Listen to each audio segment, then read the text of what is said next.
Joining me now in studio is Manchester Valley girls lacrosse coach Shelly Brezicki. Thanks for joining me today, Coach. Appreciate it. Thanks for having me, Pat. Let's talk about your Mavericks for a moment.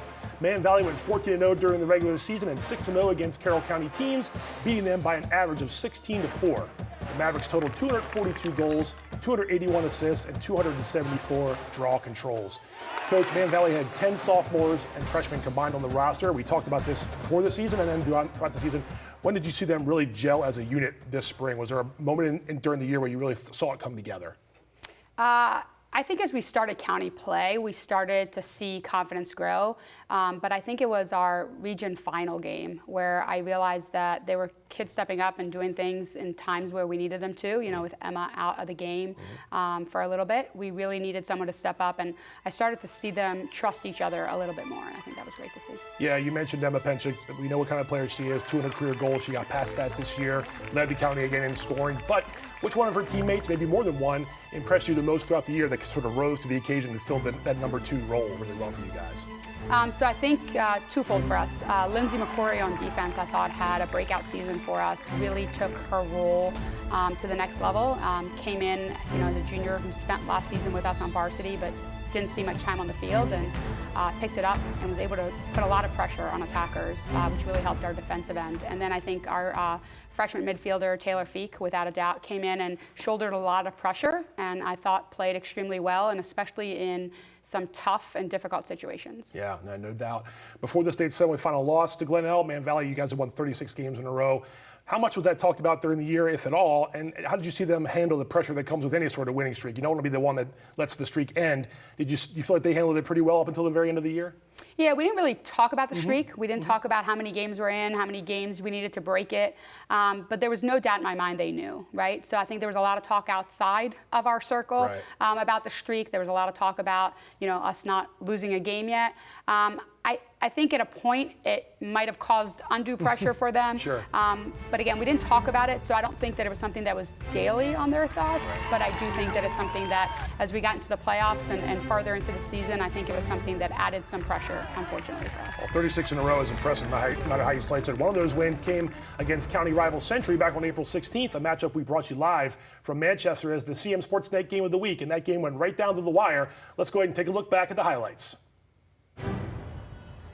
Century traveled to Manchester Valley on Tuesday, April 16th, in a battle of unbeaten girls lacrosse teams looking to take over first place in the Carroll County standings.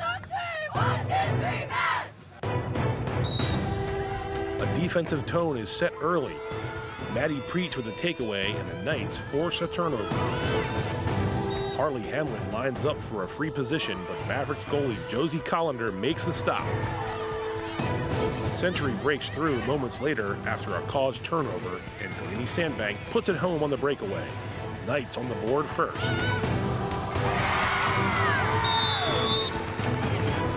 Emma Penchak converts the free position try here, and it's all even 1-1 after one quarter.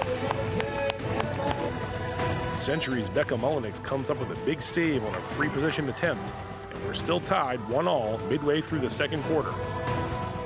This time it's Collender with a great stop on a free position. The goalies are trading saves in the first half, and it's Knights 1, Mavericks 1 at halftime. Here's a nice transition from Century. Julia Borniak finds Delaney Sandbank, gets it to Marley Carfine, and the senior does the rest. Once again, we're tied. It's 3-3 after 3 quarters. Natalie Opatowski scores twice early in the fourth quarter, and this one from free position gives the Knights a 5-3 lead. Manchester Valley responds. Penchak fires a shot into the top of the net, and it's 5-4 with 5 minutes to go. Goal number 10, Emma. Penchak finds Natalie Burmeister with a nifty pass, and the senior buries the shot. We're tied once more, 5-5. Century has possession, but Man Valley causes a turnover, and the Mavericks head the other way.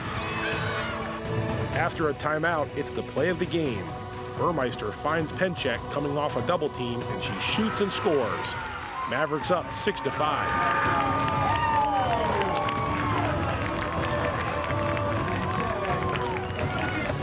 Century wins the ensuing draw control, but Penchek intercepts a pass and a turnover seals it for Manchester Valley. Final score is Mavericks 6, Knights 5. Man Valley wins a 27th consecutive game, and the Mavericks are 8-0, 4-0 in the CCAL. Century falls to 6-1, 3-1 in Carroll County.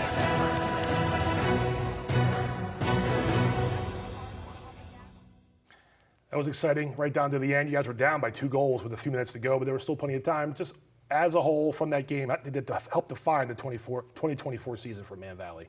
I think it helped us to realize that being down by a few goals didn't mean it was the end of the game, that we could come back. I think it also helped to alleviate some pressure from some of our other players. Okay. You know, there's a lot of things that can happen on the field. I think ultimately it was a tough game against tough competition. I think we needed it, and we needed it so that we can come back and say, okay, what isn't working for us? What can we fix? What can we do better? And I thought we grew from there. And of course, you know, the rematch in the playoffs didn't quite go right down to the wire, but again, against a really tough team. So getting two games like that against a top-notch state caliber team for Century helps those young kids for the future. Absolutely. Yeah. Appreciate it, Coach. Now it's time to unveil the 5 finalists for CMSportsNet Girls Lacrosse Player of the Year, and here they are in alphabetical order. Man Valley's Taylor Feek, South Carroll's Leah Miller, Man Valley's Emma Penchek, Century's Delaney Sandbank, and Liberty's Annika Ray. Let's break down each player, and we'll start with Feek. The freshman burst onto the varsity scene and sparkled in the midfield for the Mavericks. Feek collected 69 goals and 24 assists for 93 points. That was the second most in Carroll County. Miller posted 82 goals for the Cavaliers, helped them get to the state quarterfinals. Miller also added 131 draws and 51 ground balls in her junior season. Penchek did it all for Manchester Valley. The junior had 81 goals and a county best 112 points, along with 130 draw controls for the county champions. Sandbank led Century in scoring with 89 points, and the senior was second on the team with 48 goals, but led the team with 39 assists. That was the third most in Carroll County. Ray helped Liberty with 71 points. That was tied for seventh best in Carroll, and the senior posted 47 goals to lead the Lions in that category. Coach, you have 2 of the 5 finalists on our list there. Tell us a little bit about each one of them and any other ones that really stood out this year for you. You can start with your 2. So Taylor Feek, coming in as a freshman, I thought played really poised. It started for her, I think, in that tournament we had early in the season. You know, we're down to Liberty. Emma's hurt. She's on the sidelines, and all eyes were kind of on Taylor. You know, can you lead and spark our offense? I thought she did a great job. The nice thing about Taylor, she's not just an offensive threat. Right. She helps tremendously on the defensive end and in transition. I thought for a freshman, she had a phenomenal year, and I thought it was her poise and her willingness to shoulder some of that pressure that really helped her break out this season. And how about Emma? I mean, we've said a lot about Emma in the last 3 years. And absolutely. So. Yeah, Emma's a phenomenal lacrosse player, and we know she's an elite level athlete, does a lot on the attacking end, and I know that gets her a lot of credit. But Emma's defensive play oftentimes, you know, gets untold, and leading our team in caused turnovers, causing 5 in that state semifinal game to Glen Elg. But just the things that she's able to do, her vision on the field and her ability to get everybody involved. Well, Coach Shelly Brezicki, thank you very much for your time. Congratulations on another great girls lacrosse season. Thanks for having me. Want more local sports coverage? Be sure to like us on Facebook and subscribe to our YouTube channel.